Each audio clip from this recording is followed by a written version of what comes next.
Seja muito bem-vindo, seja muito bem-vinda ao programa Reforma na Régua. Aqui nós queremos te ensinar como fazer uma reforma no tempo e no orçamento previstos. Eu sou Marcelo Sanches, engenheiro. E eu sou Luciana Jorge, arquiteta. No programa de hoje, nós vamos responder algumas perguntas importantes para vocês. Vamos começar a responder uma pergunta referente ao planejamento, né, do que vocês querem fazer no apartamento, o que vocês podem fazer. Né? A pergunta número 1 é: devo deixar cozinha e lavanderia integradas? Eu sempre respondo assim, né, que vai da rotina de cada família, vai da rotina de cada casal, vai da rotina de cada pessoa, né? Mas, no geral, né?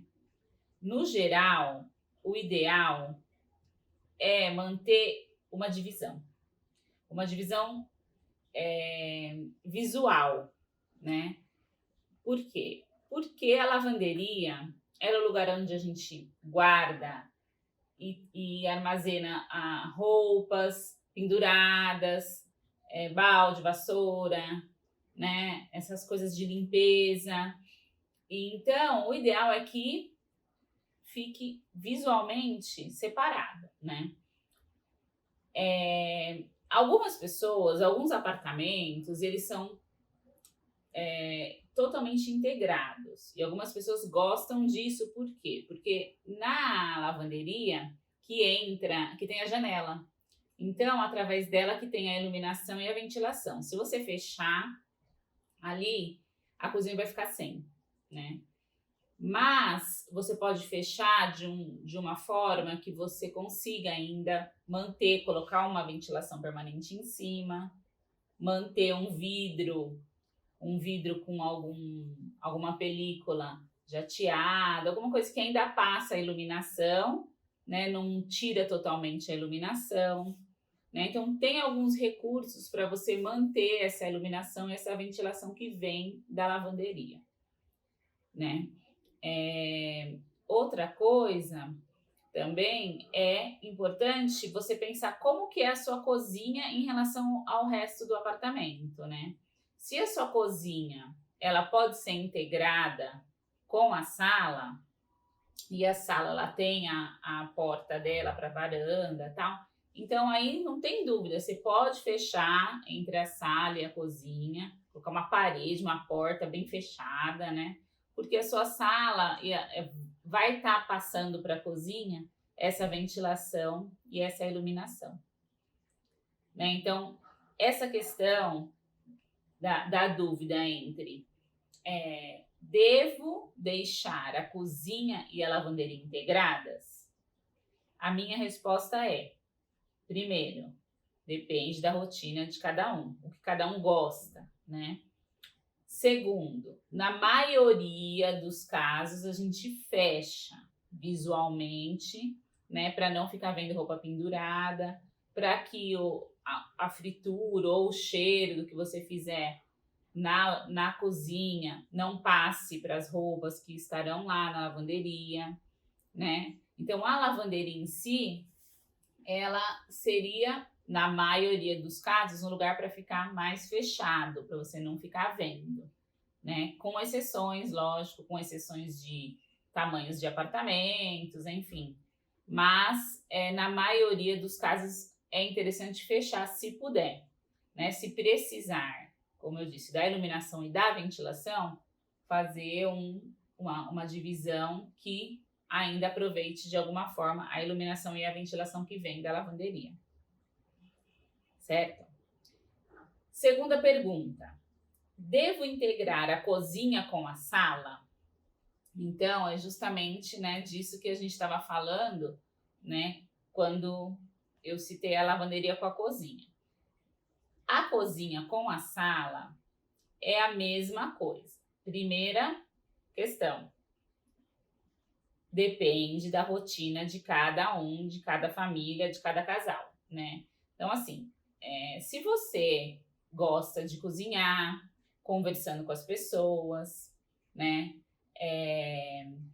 assistindo televisão, né? E fazendo essas coisas, né?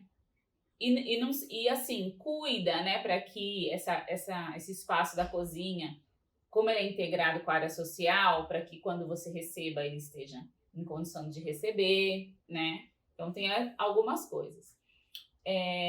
Tem a questão, né, que é ruim, que é o cheiro, a fritura, né? Essas coisas passam para o resto do apartamento, né? Mas tem uma questão que é muito importante, que ajuda a ampliar visualmente o ambiente, né? A sensação de maior, né? E também é gostoso essa integração de cozinhando, comendo, tal. Geralmente a gente faz o quê? Um balcãozinho, né? Que divide esses dois ambientes. Que aí nesse balcão você ainda consegue apoiar ou fazer um lanche, né? E aí já faz essa integração, né? Como eu disse, depende do gosto, né? Tem gente que, nossa, de jeito nenhum, eu não vou integrar porque eu não gosto, não suporto que vai cheiro das coisas pro resto da casa, né? Mas se você tá na proposta de cozinhar, conversando, cozinhar assistindo televisão, fazer a refeição rápida, um lanche, tudo isso integrado, conversando quando você recebe, né? Ou no dia a dia mesmo, né? O seu dia a dia você come assistindo televisão, tal, então cozinha, então assim é legal fazer essa integração, né? Mas você tem que estar consciente do que você gosta para sua vida, do que você quer, né? Para depois não falar, nossa, me arrependi de não ter aberto ou me arrependi de ter aberto, né? Mas essa abertura ela é bem legal, né? Para apartamentos que são pequenos e que precisam, né? Da gente pensar coisas para fazer dar uma ampliada visual, né? Agora, outro item que também continua, né? É a questão de devo integrar sala com varanda, né? As varandas, né? A gente tem pego bastante varandas grandes, varandas gourmets para fazer, né? Mas também a gente já pegou varandas pequenininhas, né? Pequenininhas e às vezes você pensa, vale a pena ou não vale? Recentemente a gente fez um apartamento que a varanda era bem pequenininha e o prédio, o condomínio, ele permitia fazer o fechamento da varanda ali onde tem o guarda-corpo, né? Fazer aquele fechamento de vidro e retirar o caixilho que divide da porta, que divide a sala da varanda. Esse apartamento, ele era uma sala pequena, uma varanda bem pequena. E essa varanda não dava para ser aproveitada como varanda. Você mal conseguia ficar lá, talvez colocar uma rede bem apertadinha, né? Então, o que a gente optou? Por integrar, nivelar o piso, ficar o mesmo nível, colocar o mesmo piso que a gente colocou na sala, levar até o fim da varanda, envidraçar a varanda, colocar a persiana, e esse pedacinho da varanda ela passou a fazer parte da sala, né? E aumentou a sala, né? E deu possibilidade de aumentar até a iluminação e ventilação da casa, né? Do apartamento. Isso numa varanda pequenininha. Se você tem uma varanda maior, que você tem até uma área gourmet, né? Uma pia, uma churrasqueira, tal. Vale a pena? Devo fazer essa integração? Mais uma vez, né? Depende de cada um, de cada gosto, né? E de cada rotina. Porque assim, a integração, ela o quê? Ela permite a fumaça, ela permite, né, o barulho, enfim, tudo. Então, você tem que estar disposto a absorver isso, porque a hora que você tira esse caixilho que divide a sala da varanda, nivela o piso, vira tudo um ambiente. Por mais que a gente dá uma dividida, mas ainda é o mesmo ambiente, né? Então, assim, agora, se você tá na proposta de fazer um churrasco, receber as pessoas, né?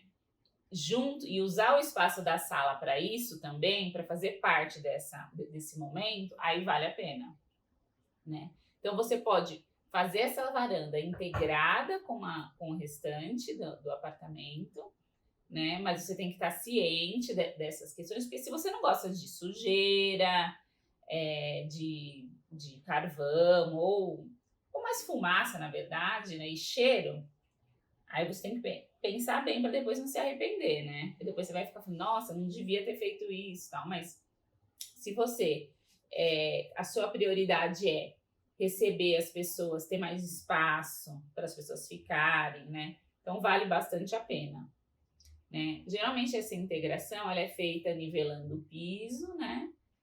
E aí tem que prestar atenção na altura da pedra, né? Da pia, se tiver, né? Ou da churrasqueira, se já estiver lá. Porque a hora que você nivela, o piso sobe, aí fica muito baixo. A pia muito baixa, a churrasqueira. Né? Você pode não nivelar também. Não fazer o mesmo nível com a sala. Você pode só tirar o caixilho e deixar o degrau. Né? Mas, geralmente, se nivela isso, né? E faz o fechamento de vidro e coloca a persiana. Depende muito também do regulamento, né, de cada condomínio, né? Mas essa questão da integração é bom pensar direitinho, né, para poder tomar essa decisão. Não tem uma regra o que é melhor. Tem a regra que é o que é melhor para cada um, né? O que cada um prefere, tá bom? E ainda em relação a essa questão de varandas, tal, tem uma pergunta aqui que é o que fazer em uma varanda pequena, né? Às vezes a varanda é pequena e você vai mantê-la como varanda separado, né? Como você pode usar essa varanda, né? Você pode pendurar um balanço, uma rede, né? Colocar uma coisa de vegetação, pode fazer uma hortinha, né? Você pode colocar uma poltroninha, né? Recentemente a gente fez que o projeto é uma cervejeira com uma bancada para um grill, que não tem churrasqueira, mas pode ligar um grill, e uma poltrona, né? E também a gente faz bastante varandas pequenas como home office, né? Às vezes você pode colocar fechar, né, fazer o fechamento de vidro, a persiana, e colocar uma mesinha para usar o computador, né, ou às vezes um armarinho que dê para colocar uma impressora, né, e preparar ele de home office, porque quando você estiver trabalhando, né, tempos de pandemia, todo mundo aí de home office, você pode abrir e ter a vista, né, externa para poder trabalhar.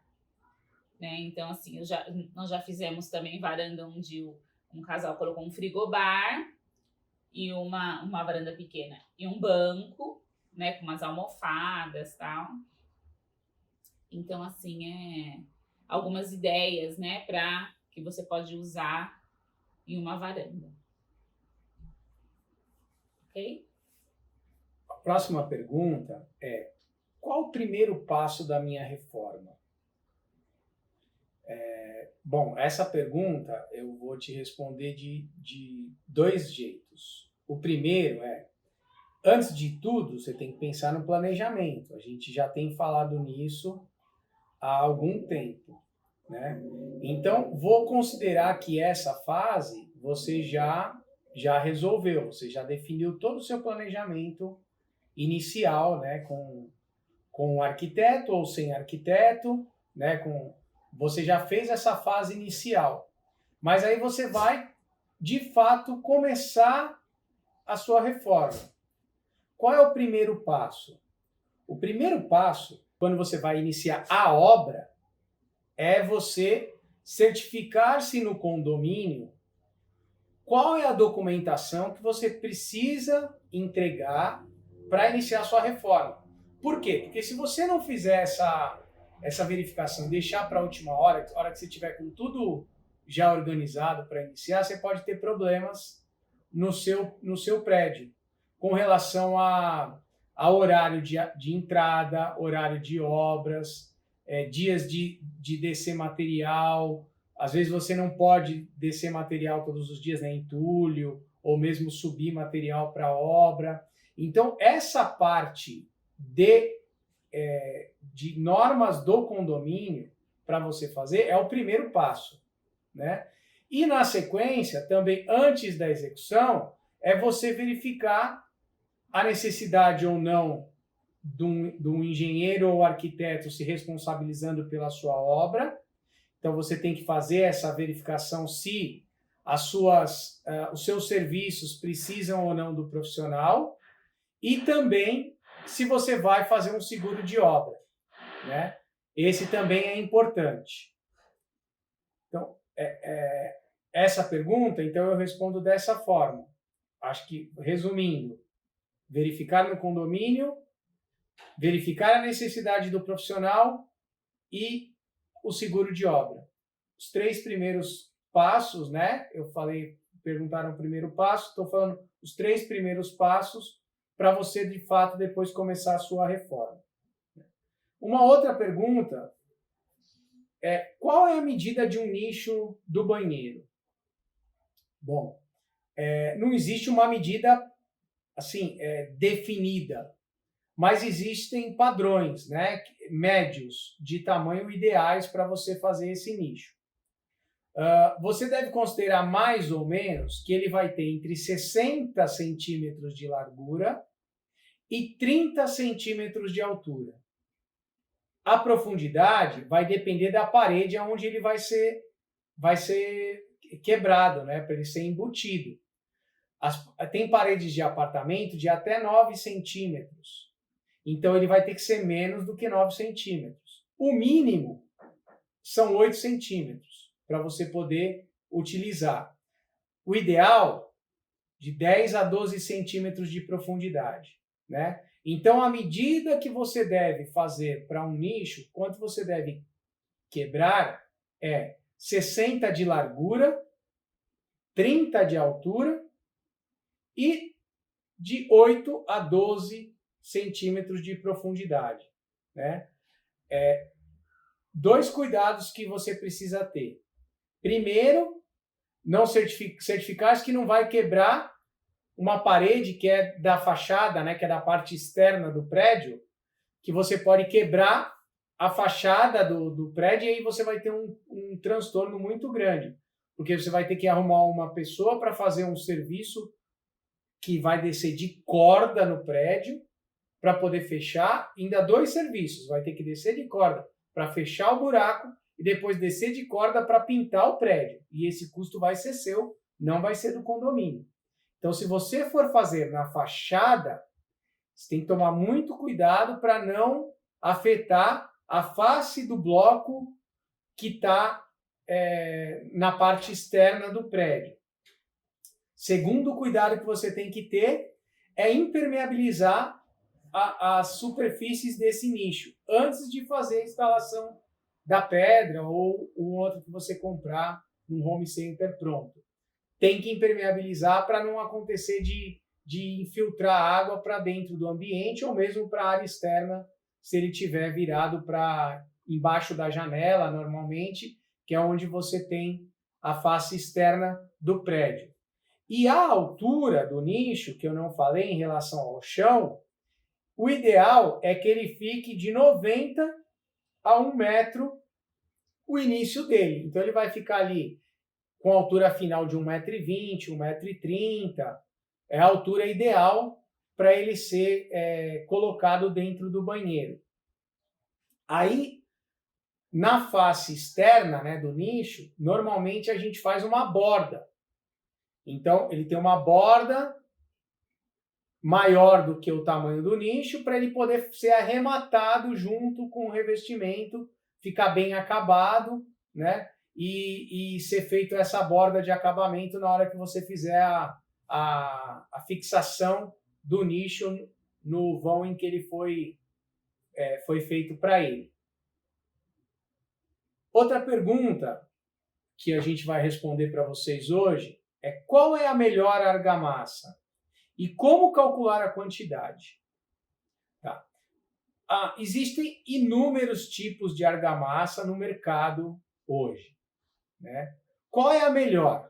A melhor é a que é mais apropriada para o seu material e com menor custo, né? Como é que a gente define isso? Então, tem as argamassas, em geral, tá?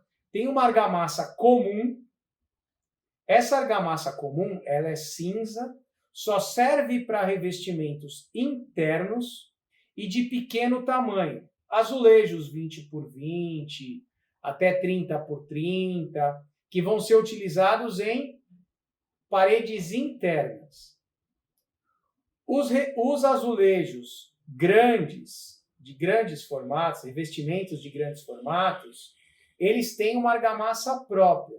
E aí essa argamassa pode ser cinza ou branca. As duas funcionam bem. A única coisa que você tem que observar é que se o seu revestimento for muito claro, né, branco, ele pode refletir a argamassa que está no fundo. Então, se você ele escurece o revestimento. Por incrível que pareça, aparece. Então, se você estiver usando um revestimento muito claro, o ideal é que você use argamassa branca.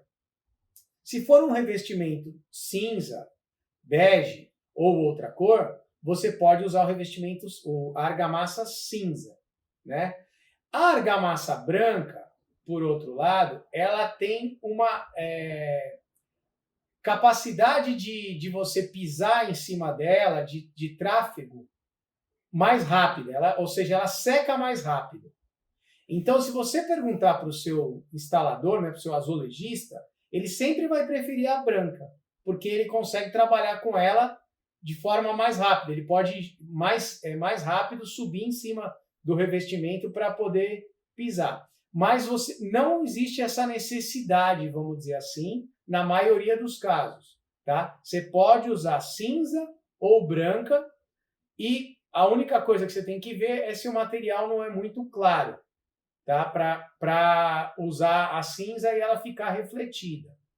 E aí, alguns revestimentos, alguns materiais que são assentados, existem argamassas especiais, que são exclusivas para esse tipo de assentamento. Pastilhas de vidro ou pastilhas metalizadas, são revestimentos metalizados, alguns revestimentos 3D, alguns revestimentos cimentícios, tem argamassas especiais. Nestes casos, você deve sempre procurar a orientação de quem está te fazendo a venda do material. Ele vai te indicar se existe necessidade ou não de uma argamassa especial. Mas, em geral, as argamassas cinza ou branca podem ser utilizadas na grande maioria dos casos. E a argamassa piso sobre piso, ela pode ser usada em qualquer situação. Agora, se você realmente for fazer um piso em cima do outro, ou um revestimento em cima do outro, aí você tem que usar essa argamassa, porque ela tem uma quantidade maior de produto para aderência em superfícies lisas, que é o que acontece, porque como você já tem um revestimento instalado, já existe a parede já está mais lisa, né? Não está igual a massa de cimento, que ela tem mais aderência, que a gente fala. Então, ela requer essa argamassa piso sobre piso, né? E agora, a quantidade. Para você calcular a argamassa, a quantidade de argamassa a ser utilizada, os home centers costumam fazer uma conta de consumo de 4 metros quadrados por saco de 20 quilos, que é o saco de argamassa padrão. Ou seja, então você vai precisar, se você tem 20 metros quadrados de área de revestimento a instalar, você precisaria de 5 sacos de argamassa, porque são a cada 4 metros um saco, 5 sacos dariam para fazer os 20 metros. A conta que eu uso nos revestimentos que a gente tem instalado, que vão de 60 por 60 até 1,20 m por 1,20 m de padrão, é de 2,5 m por saco, por metro quadrado, desculpa. Então, 2,5 m por saco de argamassa. Ou seja, se eu tenho 20 metros quadrados, eu preciso de 8 sacos de argamassa para fazer, né? E não os 5 em que o Home Center passaria para vocês. Essa conta é uma conta estimada, mas bem real das obras em que a gente tem feito. Então, se você estiver fazendo essa conta para poder comprar, pode comprar com essa média, né, de consumo. Então, se você tem 100 metros de revestimento no total, contando azulejo, piso, você pode considerar que você vai precisar de 40 sacos de argamassa, né? Ah, mas e aí, compra os 40 sacos de uma vez? Se você quiser, você pode comprar parcelado, né, em 2 etapas, porque é um pouco mais de quantidade, só até por organização na obra, né? Mas certamente vai ser daí para um pouquinho mais, ou às vezes sobrar um pouquinho, mas é bem pouco mesmo nessa quantidade. Então você pode usar essa base para você fazer o cálculo de material a ser utilizado de argamassa. Próxima pergunta. Como devo fazer a base embaixo dos móveis, cozinha, banheiro, varanda, área de serviço, que são, na verdade, embaixo dos armários, né? O ideal de você fazer a base é antes da execução do piso, não depois, né? Então, quando você estiver fazendo o contrapiso e a massa da parede, você faz essa base. Essa base, ela deve ser feita com tijolo, né? Você não precisa preencher a base inteira com tijolo.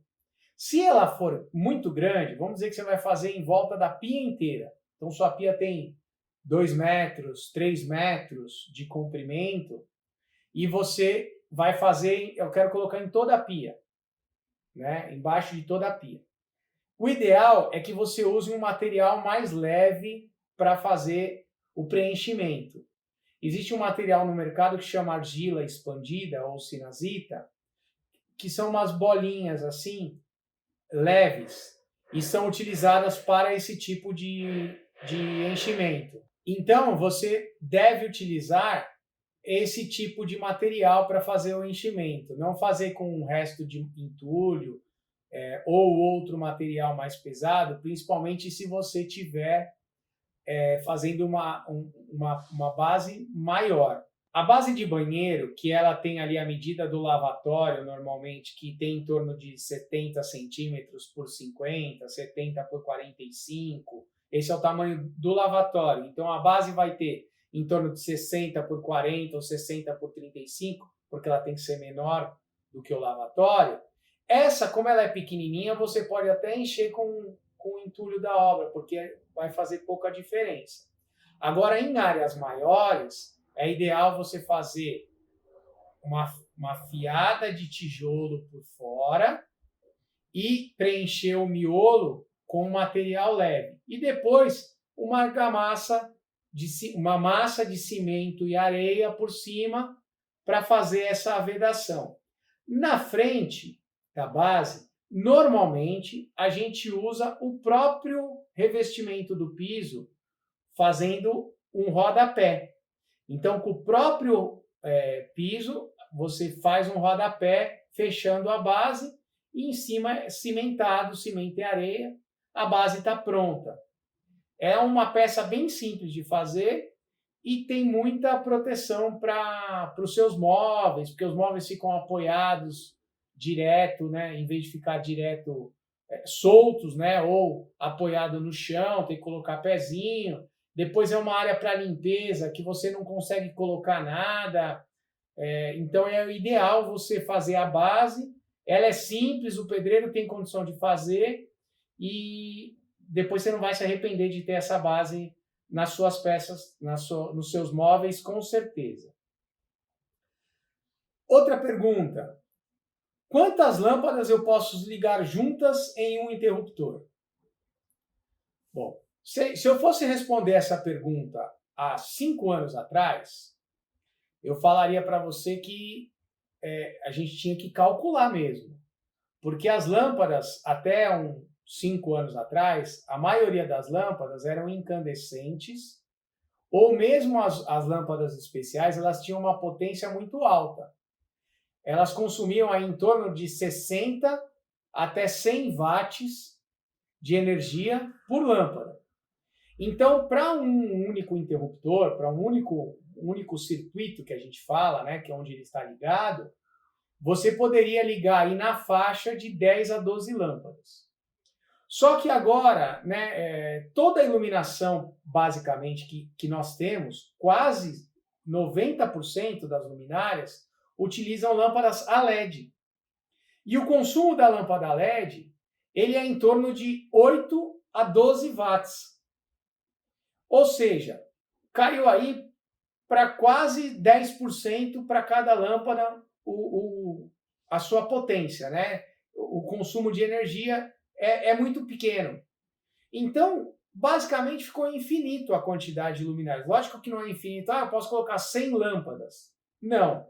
Mas se você considerar um ambiente de um quarto, de uma sala, de um banheiro, de uma cozinha, você vai ter ali em torno, no máximo, de 15 lâmpadas numa sala, numa cozinha 10, 12 lâmpadas. É um número médio, mas é bem real. E neste caso, elas cabem em um único interruptor. Você não precisa se preocupar com isso. Porque elas estão... poderia ter uma quantidade, né, de utilização muito maior, né, em função de estar calculado para lâmpadas mais potentes. E as lâmpadas atuais, todas as luminárias, né, utilizam aí uma quantidade menor de potência, ou seja, você pode ligar tudo no interruptor. Agora, eu devo ligar todas no interruptor? Aí é uma questão de você pensar no uso do seu ambiente. Se você estiver falando numa sala, por exemplo, será que vale a pena todas as luminárias estarem no mesmo interruptor? Ou seja, vai ligar tudo junto? Se às vezes tem uma mesa de jantar ligada, que está na sala, depois tem a sala onde está a TV, tem um corredor, tem um acesso para a cozinha, uma luminária que está pegando um detalhe numa parede, um quadro, alguma coisa que você tem. Aí, nestes casos, vale a pena você individualizar as lâmpadas. Não por uma questão de necessidade do interruptor, de estar sobrecarregando, nada disso.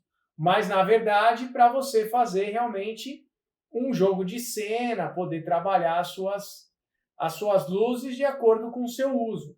Às vezes, no uso diário, você pode preferir deixar uma determinada lâmpada acesa ou as outras apagadas. E quando tem um evento, aí você liga outro tipo de lâmpada. Estou com um monte de gente em casa, então vou ligar só a luz da sala de jantar agora, porque a gente vai estar jantando, então quero que o foco fique aqui. Então as outras se apagam. Num ponto de parede, onde vai o interruptor, você pode ter numa caixinha, a gente chama ela tem 4 polegadas de altura por 2 polegadas de largura. É a caixa padrão, 4x2. Essa caixa 4x2 pode ter 3 interruptores, é o número máximo.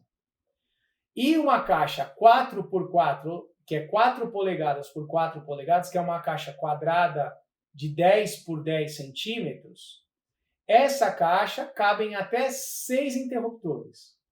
Então, se você tiver que ligar 6 interruptores diferentes, você tem que usar uma caixinha 4x4. Se você for usar um lugar que precisa de apenas 3, interruptores, uma caixinha 4x2. Só complementando, a construtora ela entrega, né? É uma coisa meio básica, né? Na entrada, o interruptor que liga da sala e depois na saída para a varanda mais um, né? Um na cozinha, né? Um no corredor. Mas você pode aumentar, né? Isso tudo que a gente está falando é porque você pode complementar. Você pode, se você colocar um forro de gesso e aumentar a sua iluminação, aí você pode fazer uma iluminação para quadro, para parede, ou papel de parede, ou uma planta, enfim. Ou mais, né? Aí você pode complementar. Nós respondemos essas perguntas no programa de hoje e a gente queria falar que vocês podem fazer as suas perguntas, deixem nos nossos canais, né? Facebook, Instagram, YouTube, que a gente vai ter o maior prazer em responder, tirar as dúvidas de vocês, né? A gente está aqui para ajudar a você a fazer a sua reforma no tempo e no orçamento previsto e a gente quer saber o que vocês estão curiosos, têm dúvidas, têm necessidades. A gente está aqui para ajudar vocês. Até mais. Até.